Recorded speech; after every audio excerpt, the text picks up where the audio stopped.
3 թե 4 տարի է հասարակությանը բացատրում եմ, ասում եմ, սիրելիներս, հարգելիներս, ես տղա չունեմ, որ իմ նյութերի կոմենտի տակ գրում եք, բա քո տղան խի առաջնագծում չի, սիրելի Անժելա, երևի 4 տարի է, ես մտածեցի, լավ, ինչ որ մեկը եթերով սխալ բան է ասել, որ Նաիրա Զոհրաբյանի տղան բանակում չի ծառայել, եւ ես փորձում եմ արդեն 4 տարի ապացուցել, համոզել, որ ես տղա չունեմ, ունեմ մի հատ մեկ աղջիկ, տղա չունեմ, միևնույնն է, հանրային կարծրատիպեր կա, նաեւ իմ անձի հետ կապված,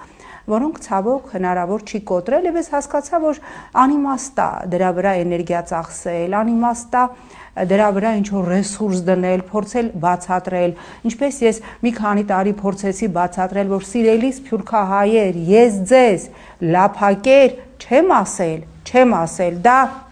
fake տեղեկատվություն էր, որ շրջանառեցին եւ ինչ որ դոգմայի նման մցրեցին, ոչ էլ ժեխ եմ ասել ձեզ,